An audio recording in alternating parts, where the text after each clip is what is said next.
Hey guys, this is Helpmeet Beneath the Moonlight, another game I found on itch.io. Horror game, visual novel. So, a lot of reading in this. If this would load. Okay, there we go. Oh, guess this is it. Family, oops. Family. At least I think I'm shivering from excitement. Could just as easily be the cold. On second thought, it's probably nerves. Getting to meet my husband's closest friends is a little daunting. Some mortician's daughter marrying a high society bachelor was bound to ruffle a feather. Cat. Bound to ruffle a feather or two. Hurry up, darling. Oh, that's creepy. Scratch out face. We wouldn't want to miss the grand reveal. I swallow my anxieties. Last hurdled for our honeymoon to the Scottish Highlands. Get through just one more evening without making a fool of yourself and everything will be fine, I tell myself. Coming. As we approach the mansion's entrance, the sheer size of the house becomes even more apparent. I'd often look up the hill towards the old mansion from my village as a little girl, imagining what sort of kings and queens must live there. What it must be like on the inside. Occasionally, someone heading to the mansion would stop and ask for directions.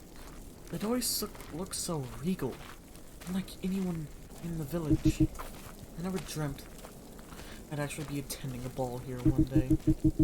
As if awaiting our arrival, the heavy oak doors slowly ease open as we approach them. The cat just jumped up in my lap. The sounds of a chamber orchestra and the natterings? Never that word before. Of elevated society burst through the open door and spills out into the courtyard. The interior of the mansion's magnificent foyer fades into view as my eyes adjust to the almost blinding light. Grand burgundy walls, lined with gold-framed portraits. Stop clicking me. Come on, I'm trying to do something here. Lead the eyes toward a monumental staircase rising up from the first floor and branching out onto the second like the tail of a giant mahogany whale. A wall of warm air and soft yellow light from the candles mounted along the walls rushes towards us. It's a welcomed change from the harsh and cold darkness of the spring evening. Such taken in by the marvel, I barely notice as a glass of champagne is thrust into my hands by one of the impeccably dressed attendants. May I take your coat, madam? A tall, gaunt man dressed in a fine red jacket already begins to take my coat before I even have time to respond, and hurriedly walks away, covering it with his arms. He seems almost as if he were ashamed to be carrying it. Is there something wrong with it, I wonder? I put the thought to the back of my mind. My husband's always telling me that I mustn't worry about silly little things like this. And now that we're married, but I must confess I often find it difficult to suppress the thoughts. Particularly around new people. Charles, darling. Emerging from a crowd of people who are overflowing from one of the many packed rooms is one of the most beautiful women I've ever seen. Covered in fine jewels and a dress reaching the floor, she appears to float gracefully across the polished oak floorboards as she makes her way towards us. Beatrix, so wonderful to see you. I trust Benjamin and yourself are keeping well. Oh, her eyes are crossed out too. That's unsettling. I am, my dear, but you know that Benjamin is, like, always off on one of his own adventures with the Admiral, bringing back God knows what for those filthy natives. The physicians have absolutely no idea what it is this time, so he's taking things a little easy tonight in the drawing room with. The woman pivots to face me, her body effortlessly being on the spot. My goodness, pardon my manners. Who on earth is this magnificent specimen? Creepy. Charles turns to face me and smiles. I usually feel more at ease when he does, but this time it feels different. Ah yes, Beatrice, I'd like to introduce you to my wife, Claire. Claire, may I introduce Miss Beatrice Darrington, a dear old family member?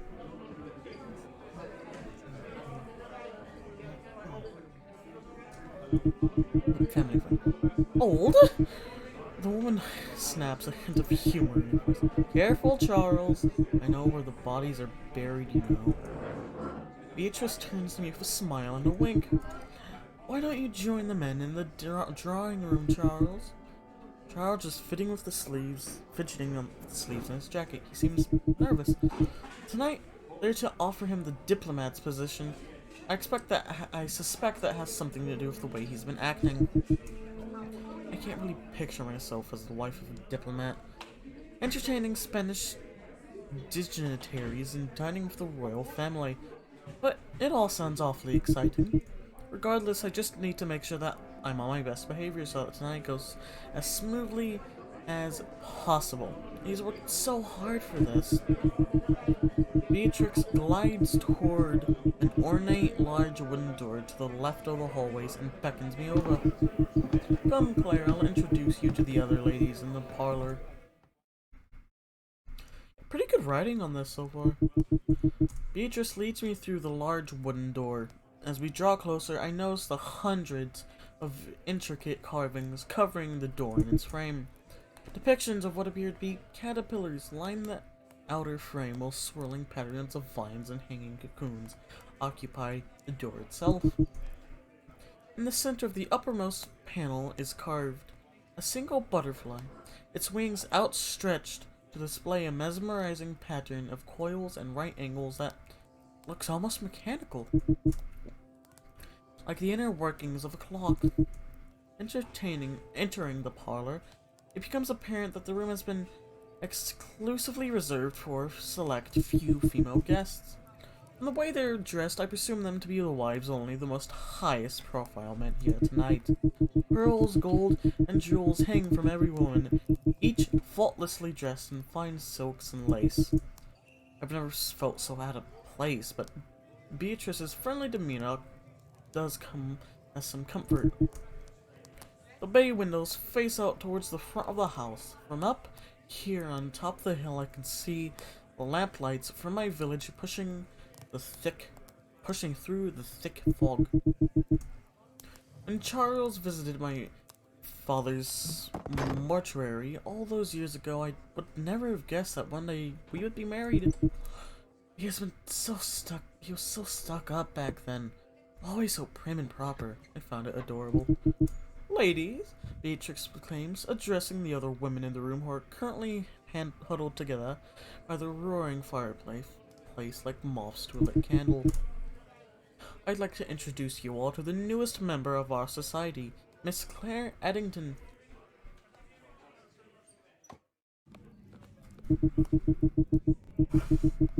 A crowd of women have now formed a tight circle around Beatrix and I.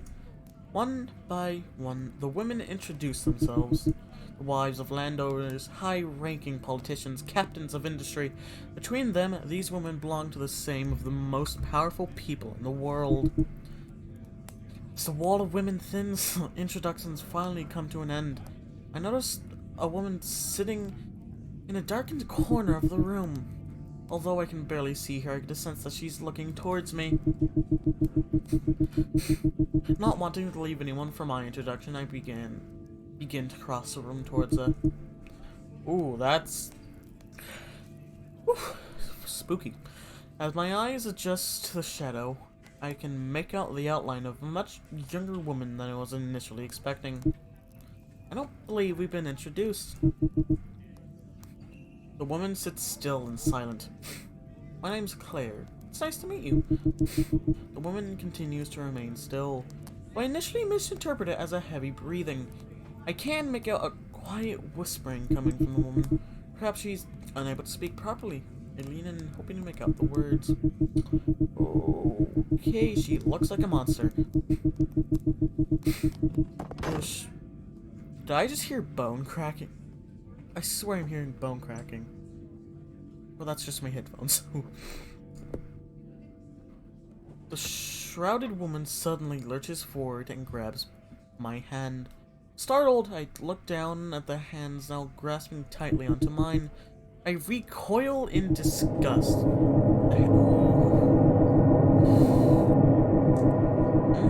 Nice tryptophobia attack this could give someone. Really. I'm not tryptophobic, but ooh, that's setting something off for me. The hands lit a fear in me. Unknown, perfectly circular holes cover every inch of her hand, their interiors faultlessly smooth. They're disturbingly pleasing to look at. I pull back my hand sharply, still reeling from the sight, as the woman slowly retracts back to her umbral position. Through all the shock, I'd failed to notice until now that the woman had slipped a small bottle into my hand. The label reads formaldehyde, a liquid with which I'm more than familiar with. My father would often use it to involve the unclaimed bodies bound for the lecture halls at the university. But why would she be handling this? Perhaps sensing my unease, I hear Beatrix call out to me from across the room. Pay no mind to Elizabeth, my dear. Worried at what one might think if she notices what I'm holding, I slip. Just heard something get knocked down in my house. Ooh, creepy. I slipped the bottle of formaldehyde under the fabric. Cinching? I don't know how to say that. Shinching? Yeah, and never mind. My waist. Wait, was that's a clinging to my waist? Oh. She glides over to me and glances toward the woman sitting in the dark corner. Elizabeth Fear doesn't talk too much these days. She's committed herself fully to her I'm having a stroke trying to read. Fully to her role. We're also very proud of her, but what's her role exactly?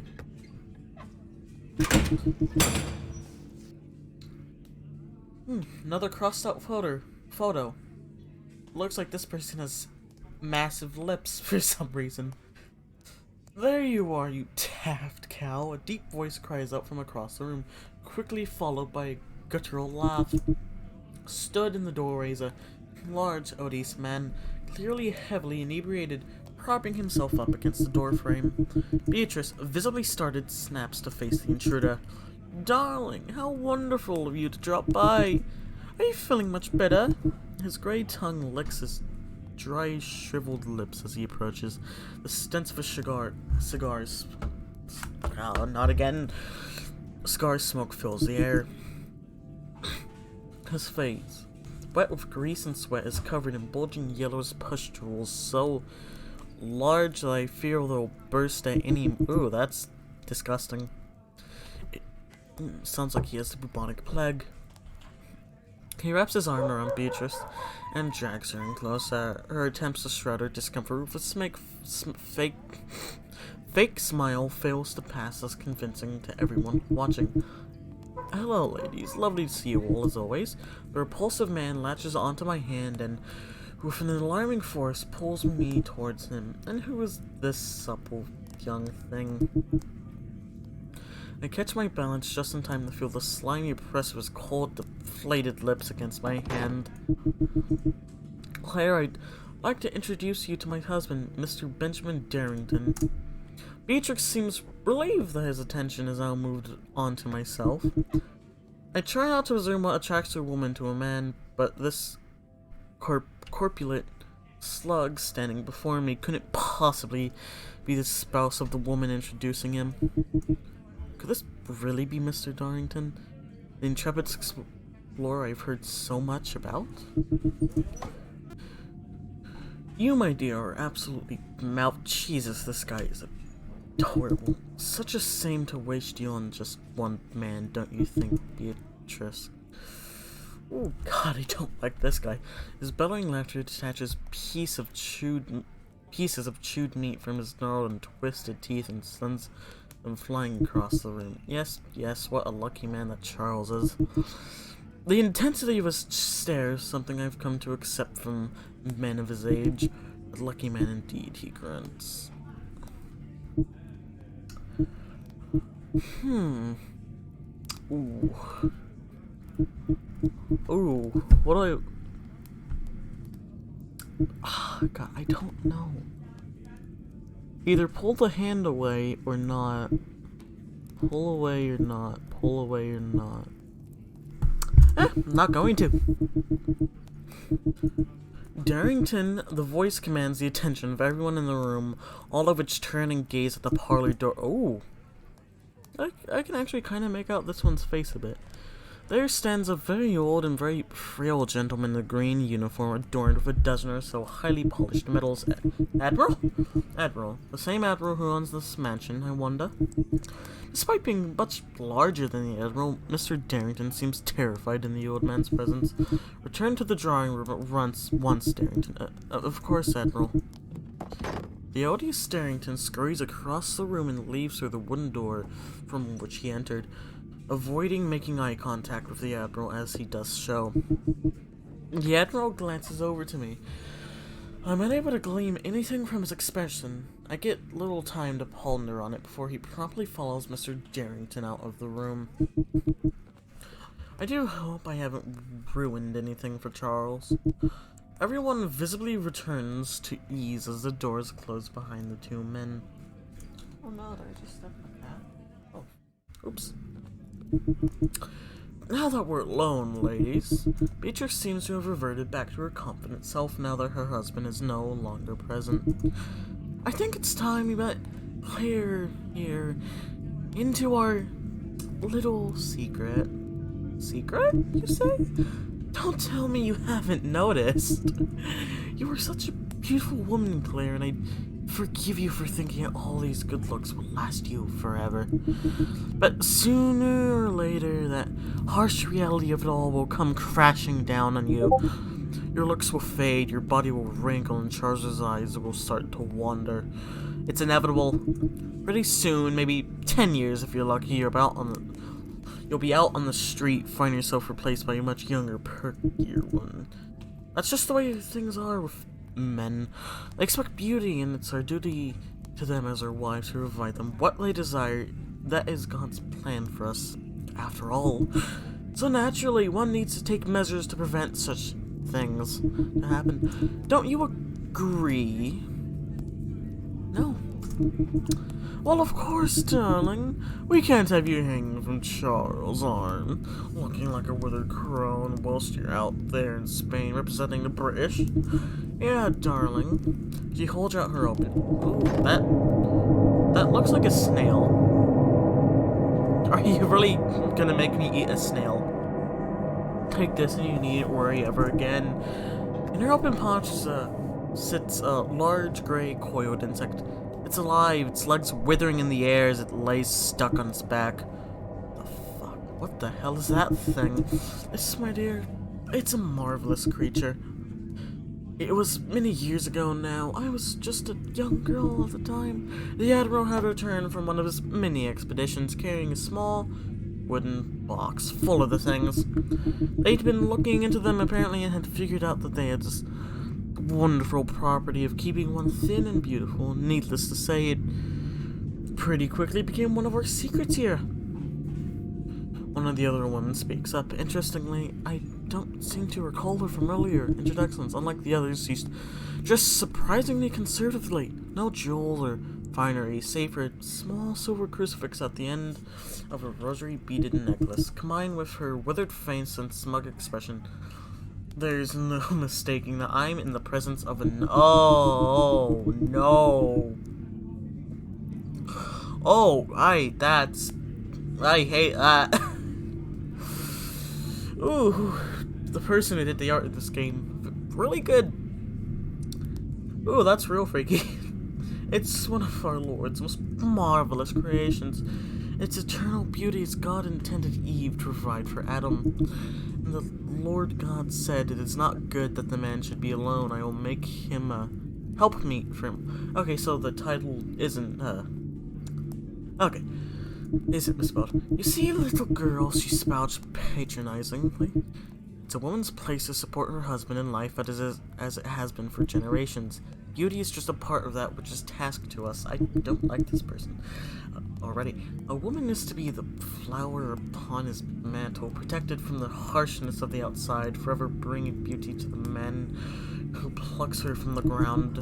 Consuming the gift completes you as a woman. It resolves the sins of Eve so that you can better serve your husband." You want me to swallow that thing? Beatrice pushes her hand closer to me. There are other methods, but consuming the insects orally is best for the most, it's by far the most pleasant. It stays inside you, and that's when the magic happens. No matter how much you eat, you'll remain slim. Okay, so just a tapeworm. Your skin will be as soft and clear as a white rose. Simply put, your body will retain its usefulness appearance for years and years to come. In fact, later tonight you'll have the privilege of meeting the Admiral's wife. Beatrice leans inwards and softens her voice, not a word to anyone. "But I've heard she's to turn 96 this year, and I dare say you to mistake her for a woman of your own age." "There's really no reason to fear it, darling. All the women here have ingested one."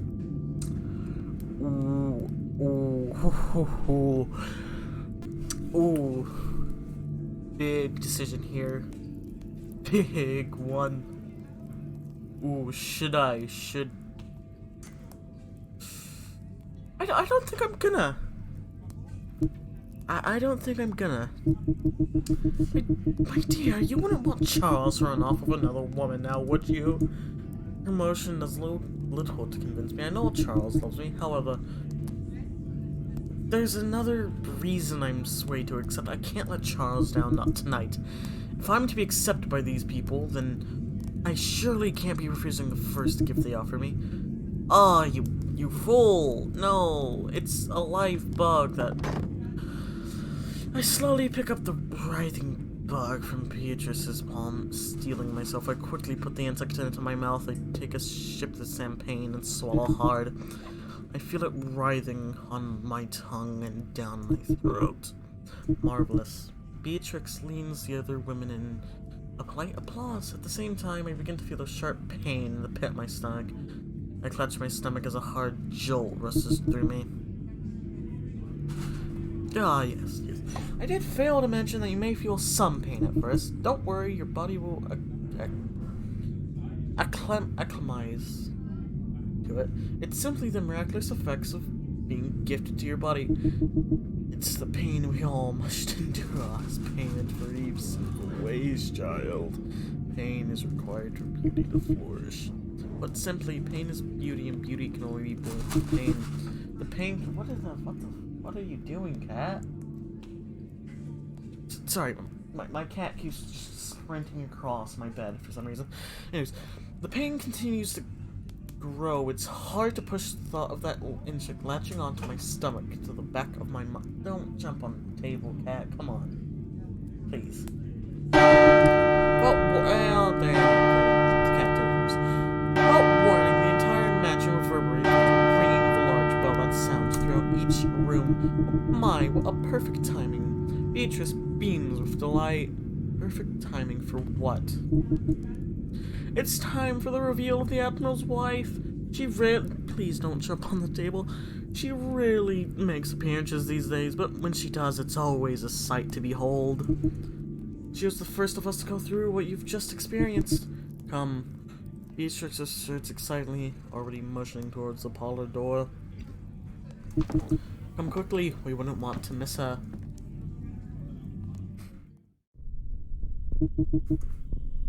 Vacating the parlor, oops. I keep accidentally pressing this. The outside wall of the hall is lined with long, thin windows which stretch from the floor to the ceiling and face out to a garden shrouded in darkness of the boreal night. The other walls are lined with various exotic ornaments, carvings, and paintings. The ornaments at first glance appear to resemble artifacts from some long-gone civilization. Perhaps spoils brought back by the Admiral from his excursions in his days in Explore. They're unnerving for some reason I can't quite fathom yet.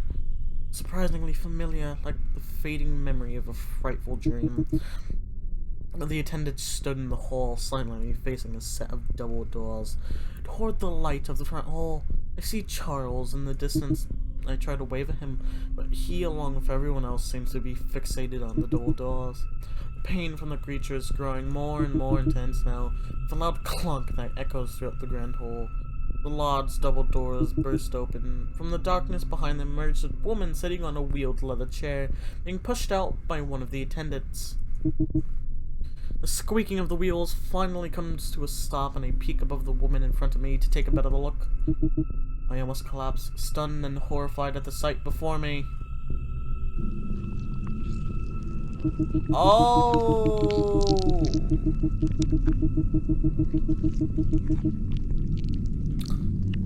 I knew the main character should not have eaten the bug. A young woman's body sits in the chair, but her neck holds above it. Something from only the darkest of nightmares. This really feels like some H.P. Lovecraft stuff now. A rotting head caved inwards as if consumed from the inside of all muscle and bone, the mouth forced open by the body of a large, translucent maggot. What remains of the face is inflating and deflating as the lungs struggle to push air past the engorged body of the writhing maggot. The clicking of small bubbles popping in and the mucus as the maggot wriggles and flops aimlessly around on the surface of what was once the woman's face can be heard all the way to the back of the hall. Why is everyone so quiet? Does nobody see what I'm seeing? Why is no one saying anything? Why isn't Charles saying something? I turn to Beatrix. Her eyes are wide, fixated on me. She grabs me by the chin and forces me to look at the woman in the chair. I try to resist, but my muscles seem rigid, locked in place. Why can't I move now? What's happening to me? Beatrice whispers in my ear, isn't she simply the portrait of beauty? Never again need you worry about her physical appearance from age of overreacting. The creature takes care of all of that. Her husband is simply overjoyed at the results as, oh, yours, my dear. I struggle and squirm, but my body fights back. I try to scream, but fail, instead letting out only a stifled, short squeal. Hush, my dear. Soon you'll be asleep. It might seem strange to you just now, but that's natural. In time, you'll come around to it. Everyone does. Pain in my stomach is unbearable now. Waves of intense pain shoot through my body. I began to feel myself drifting in and out of consciousness. I see Charles from the corner of my eye. He's not moving or hoping or doing anything at all. He's just standing there, staring at me, expressionless, watching. Why? What did I do wrong? Ooh, whoever the— I'm awoken by an icy breeze brushing past my exposed legs to find myself lying on the damp stone floor. From a little light seeps from beneath a wooden door, I'm slowly able to identify the boundaries of the stone room in which I find myself entombed. My mind wanders back and forth between the events of the evening, unable to fully make sense of my situation. One important detail does, however, stand alone above all others. That bastard, he tricked me. I realized by the way he was acting all evening, was this whole thing a trick, or did he genuinely think I'd just accept all this? He's insane. They're all insane. Pain isn't beauty. I won't give them the satisfaction of it. The thought of becoming like that poor woman sickens me. I have to find a way to free myself from this prison. One way or another. Whoever the person making the art on this is amazing.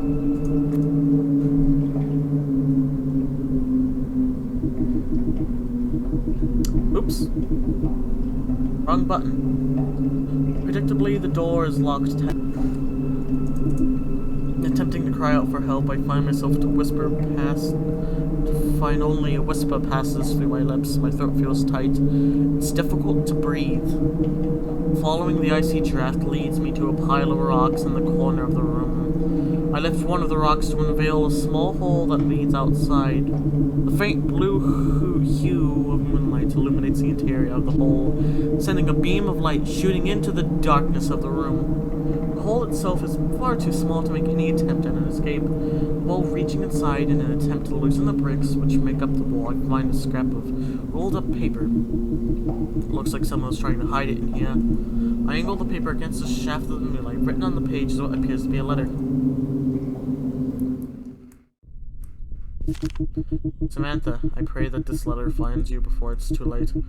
I've convinced the servant boy to deliver this message next time he drops by. Please take care that no harm comes of him. He'll have no doubt traveled a long way to get this to you. You were right about everything. He tricked me, as you said he would. I should have followed your advice and declined his offer. I tried to leave. I tried to tell people they found me and locked me here. There's another woman locked up with me too, yet I fear she may not last the week. It's those insects, those colorless ones Mr. Darrington asked us to look into. They found out what they can do. More importantly, they're forcing women to ingest them. The woman with me, I feel she's been down here for a long time. When the Lord gives her mercy, she's unconscious, her walking moments filled with screams of agony. She doesn't speak much. When she does, she tells me about her young daughter, Beatrice. If you find out, please take care of her. They grow in our skin, just beneath the surface. It starts out as little bumps, but they grow and grow. When they get too big, they eat their way out. The holes, Samantha, those perfectly circular holes they leave behind, I can't stop thinking about them. The ones we saw in the young woman at the party. This is their idea of what's beautiful. They care not for help. They just seek to fit woman into their sick, twisted form of beauty. I have the last resort, although I pray it comes not to it. Our work studying the effects of the formaldehyde on crystallization process. I'm wondering whether there's a chance that it might work for me too. I still have a small bottle of it in my leoparditis? Lepidor... I can't read that. Kit, you have to get the word out to my father. Tell him everything that happened that night. He'll know what to do. Please, hurry, Samantha. My arm has been itching for the past few days now. Yours forever, Elizabeth. Well, I guess I'm gonna have to down an entire bottle of formaldehyde. That's gonna be fun. From within the hurricane of swirling questions blustering through my mind, one word fights its way out. Formaldehyde. That's what the woman in the parlor handed to me. The woman in the letter said it was her last resort. What did Elizabeth intend for it to do? Would it have killed her? Would it kill me? Small bottle of formaldehyde is still here. There, nestled safely between the folds in the fabric of my dress. I can't let the same fate befall me as Elizabeth. No matter what happens, if I drink I'm really gonna drink the formaldehyde. It couldn't be worse than being eaten alive from the inside by whatever these things are. Even if it does kill me, I think I'd prefer that to the alternative. I pull out the tiny cork and press the rim of the bottle against my lips. The fumes sting the insides of my nose. They remind me of home, my father. Steeling myself, I quickly tip back the bottle. The formaldehyde burns as it hits the back of my throat, and I almost choke. I feel my body to contract. God, the heat travels quickly. Eventually, my whole body feels as though it's aflame. Slowly, at first, my pores are forced open, and soon a dark, viscous liquid discharges from them. It quickens, the fluid getting thicker as it does, until pretty soon my whole body is covered in it. In horror, I watched, paralyzed or simply stunned, as fluid from my head drips down my face, covering my eyes and mouth. What little light surrounded me in my room is now gone. I caught wax cooling on skin. The fluid begins to tighten. My heartbeat begins to slow. Suddenly, I'm calm, relaxed. I feel the powerful pull of sleep drag me in silence. You know, you could have just tried to wipe off the ooze. That would have been so... Oh, God, that...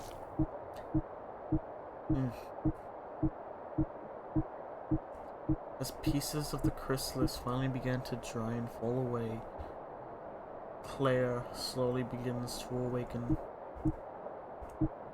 Oops. In front of her stands a small wooden church.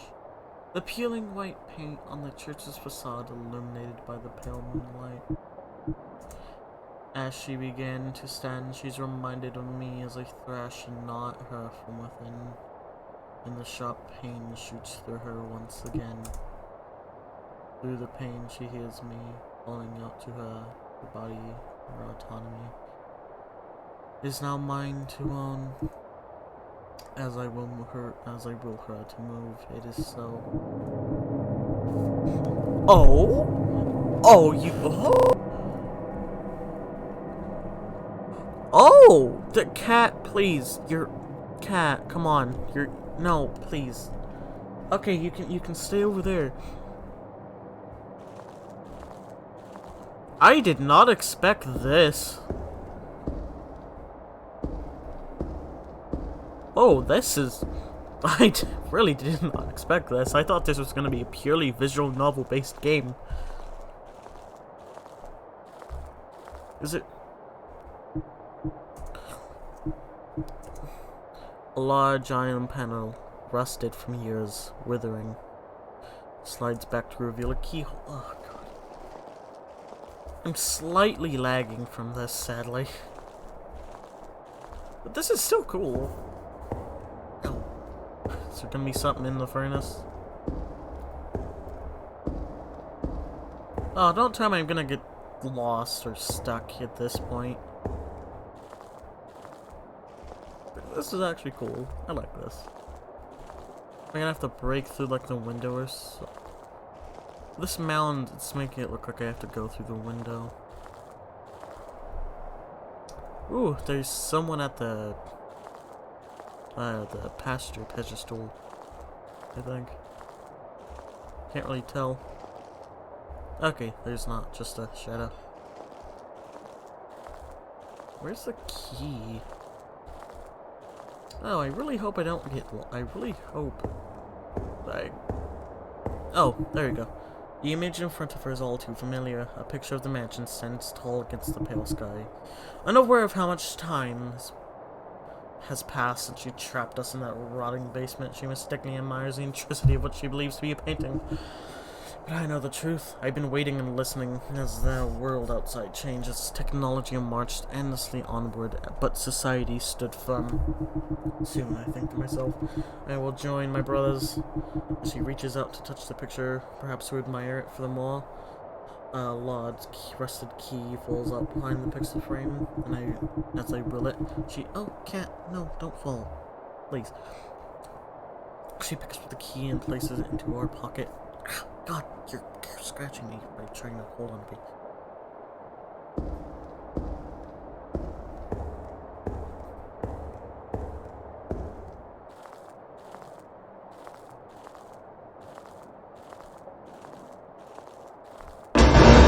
Oh God! Okay. Oh. I saw that shit. Saw that person. Oh, okay. She tentatively places the rusty key into the lock and turns it. With a loud clunk, the door swings open. I'm coming, brothers. Okay, I did not like that. Terrified, she resists my movements. Yes, Claire, come on. But I'm in control. I've waited for this moment for far too long. Come on, Claire, resist. We press on. Was I right about there being a person here? I was right! My brethren feast upon a woman slumped by a stone tablet. That tablet, built by man, commends him for his discovery of us and our subsequent integration. Fools, the woman reaches out towards Claire and I reach out our hand to meet the woman's. A chained church back door key. Thank you, brothers. May I soon swell and burst my fleshy prison to become as beautiful as you. God, this is fucking freaky. I love it. I thought this was just gonna be a simple, visual novel type of game. I did not expect it to turn into a, well, what would you call this?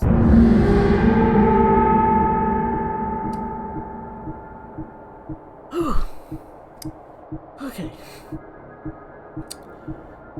She lightly presses on the door. No longer in control, I walk her through the threshold and towards our joint destination. Oh, I don't like this. This is getting creepy.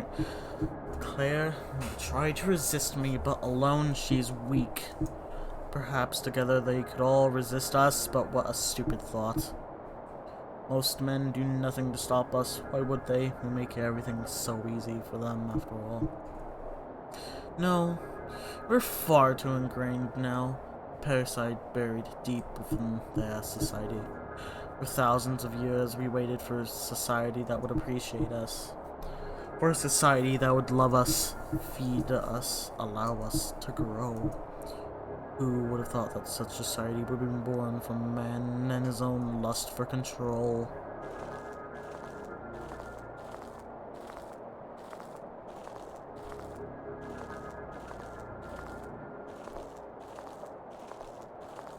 Yeah, I'm really on edge now. Oh, I'm gonna have nightmares for tonight.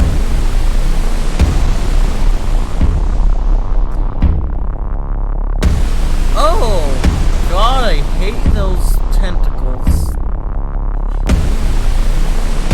The world is beautiful now. God, this is laggy. Oh my. Oh, God, I don't like this. Jesus. Oh, boy. Oh. Woo! Pain is beauty, pain is beauty, pain is beauty.